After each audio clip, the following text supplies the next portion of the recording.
히브리서 9장 1절에서 10절 말씀입니다. 16일자 말씀. 히브리서 9장 1절에서 10절 말씀 한 절씩 교독하겠습니다. 첫 언약에도 섬기는 예법과 세상에 속한 성소가 있더라. 예비한 첫 장막이 있고 그 안에 등잔대와 상과 진설병이 있으니 이는 성소라 일컫고 또 둘째 휘장 뒤에 있는 장막을 지성소라 일컫나니 금양로와 사면을 금으로 싼 언약궤가 있고 그 안에 만나를 담은 금항아리와 아론의 쌍난 지팡이와 언약의 돌판들이 있고 그 위에 속죄소를 덮는 영광의 그룹들이 있으니 이것들에 관하여는 이제 낱낱이 말할 수 없노라.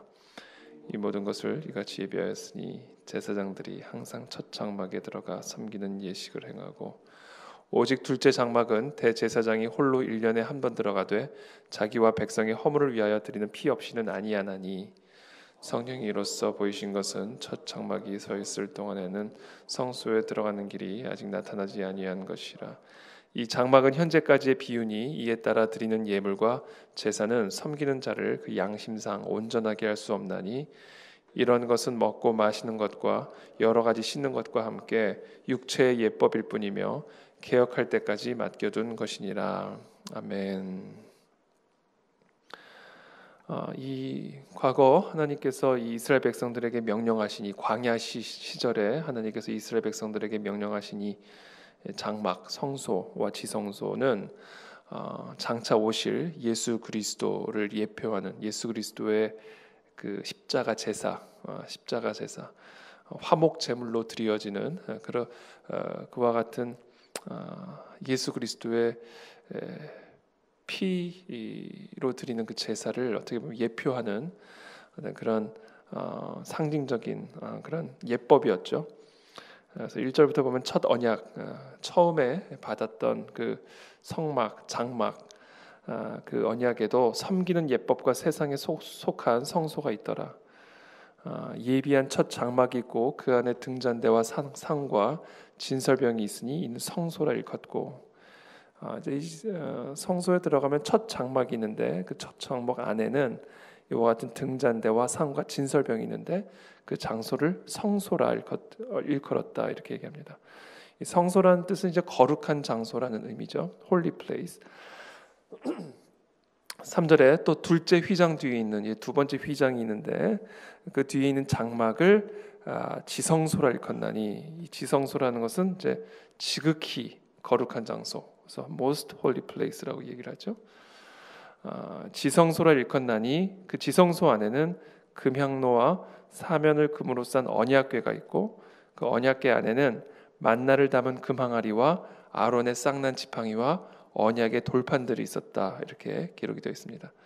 그리고 그 위에 속죄소를 덮는 영광의 그룹들이 있으니 이것들에 관하여는 이제 낱낱이 말할 수 없노라.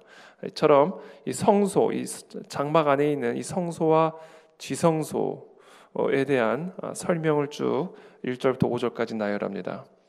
그러면서 이 모든 것을 이같이 예비하였으니 제사장들이 항상 첫 장막에 들어가 섬기는 예식을 행하고, 제사장들이 첫 장막에 들어가서 여러 가지 제사 행위를 드렸고, 그러나 둘째 장막은 첫째 장막 안에 있는 이 성소와는 달리 이 대제사장이 홀로 1년에 한 번 들어가되 자기와 백성의 허물을 위하여 드리는 피 없이는 아니하나니, 1년에 한 번 대제사장이 이 지성소에 들어가 자신의 죄와 백성의 죄를 위해서 피의 제사를 드린다라고 7절에 기록이 되어 있습니다.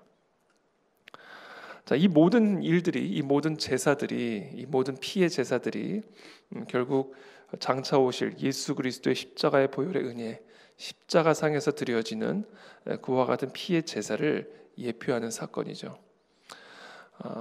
그래서 예수님이 돌아가실 때 이 휘장의 장막이 찢어지는 그런 역사들이 일어나죠. 이런 것들이 다 지금 이와 같은, 이제는 대제사장이 홀로 1년에 한 번 들어가는 하나님을 만나기 위해 피의 제사를 가지고 단 한 번 들어가는 그 휘장이 예수 그리스도의 단 한 번의 제사로 완전히 그 휘장이 찢어지고, 이제는 그 단 한 번 드려진 예수 그리스도의 십자가의 보혈의 피를 의지하는 자들마다 그 하나님의 지극히 거룩한 임재 안으로 때를 따라 돕는 은혜를 얻기 위해 담대히 나아갈 수 있는 그와 같은 길이 열리게 되죠.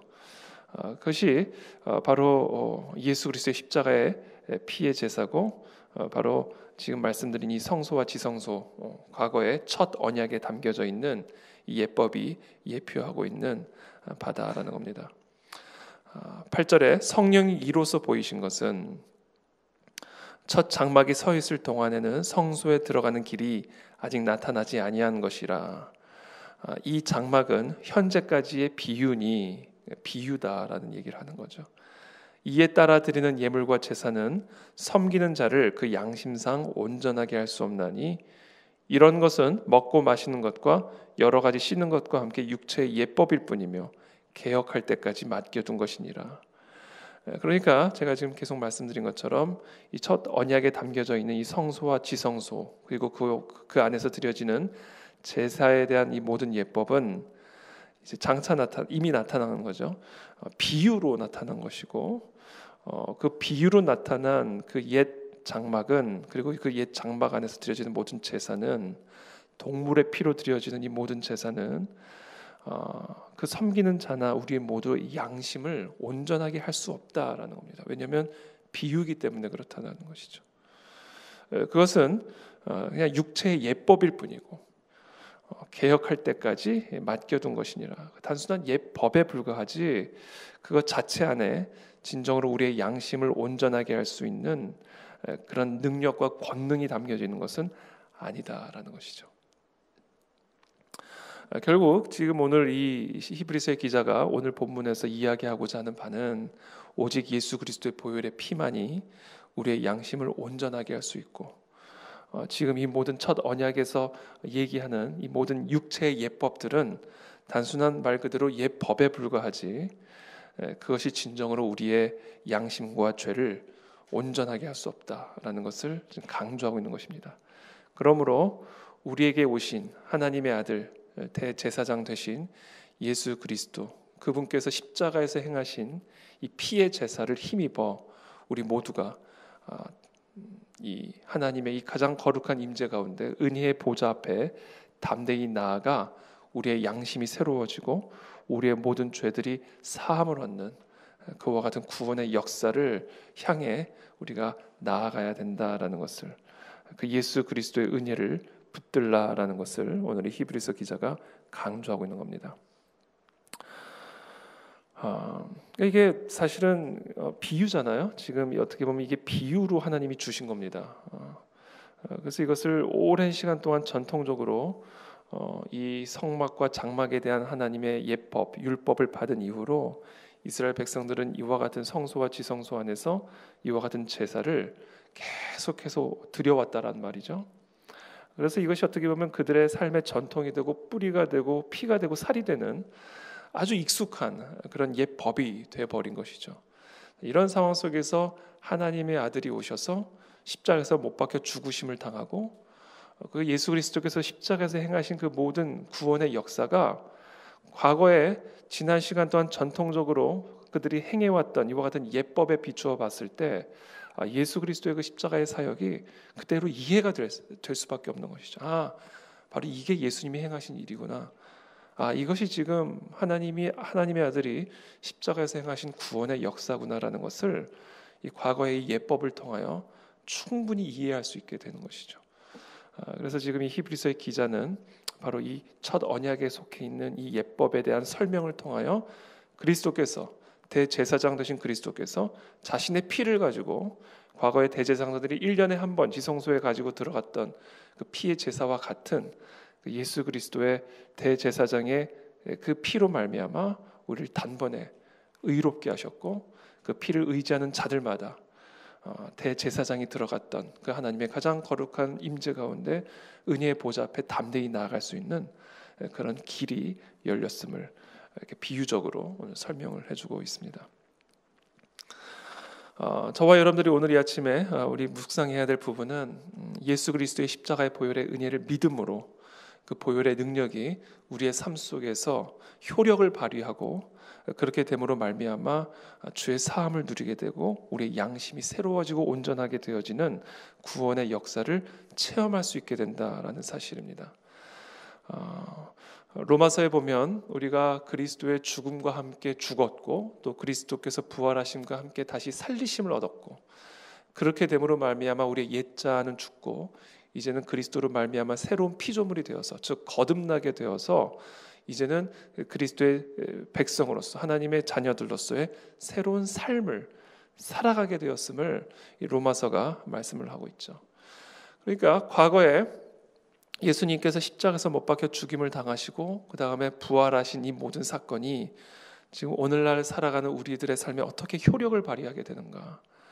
바로 그 십자가의 보혈의 은혜를 믿음으로 말미암아 예수님이 과거에 십자가에서 못 박히셨을 때 나도 함께 그 자리에서 못 박히게 되는 것이고 죽음을 이기시고 무덤에서 부활하실 때 나도 함께 그리스도와 부활하게 되므로 우리의 양심이 새로워지고 우리의 영혼이 거듭나는 것을 체험하게 되고 경험하게 된다라는 사실입니다. 그래서 오늘 이 시간 다시 한번 우리가 그 십자가의 보혈의 공로를 의지함으로 그 보혈의 능력을 믿음으로 말미암아 그 십자가의 능력이 오늘 이 자리 이 시간에 우리의 심령 속에서 우리의 양심 속에서 일어나게 되기를 예수님의 이름으로 축복합니다.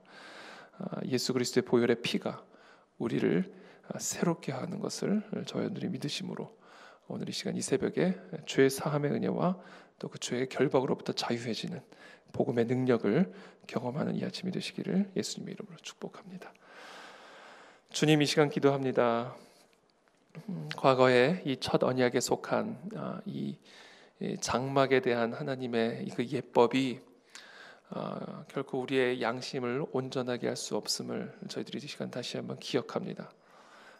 그리하여 예수 그리스도께서 대제사장으로서 이 땅에 오셔서 우리를 대신하여 십자가의 죽으심을 당하시고 그 보혈의 피로 말미암아 우리의 양심을 새롭게 하고 우리를 묶고 있는 모든 더러운 죄들을 사하여 주시고 우리로 하여금 하나님의 자녀가 되는 권세를 누리게 하여 주시는 은혜를 인해 감사를 드립니다. 2000년 전에 십자가에서 행하신 그 놀라운 제사의 역사가 오늘 이 시간 우리가 믿음으로 말미암아 지금 이 순간 우리의 삶 속에서 효력을 발휘하고 그것이 온전히 성취되어질 수 있도록 우리에게 은혜를 베풀어 주시옵소서. 우리를 묶고 있는 모든 죄의 결박들은 끊어지는 이 새벽이 되게 도와주시옵시고 우리를 짓누르고 있는 모든 죄책감과 죄의 수치심들이 씻어지는 그런 죄 사함의 은혜를 오늘 이 새벽에 누릴 수 있도록 오늘도 그 은혜의 보좌 앞에 담대히 나가는 믿음을 허락하여 주시옵소서. 예수 그리스도의 이름으로 기도하옵나이다. 아멘.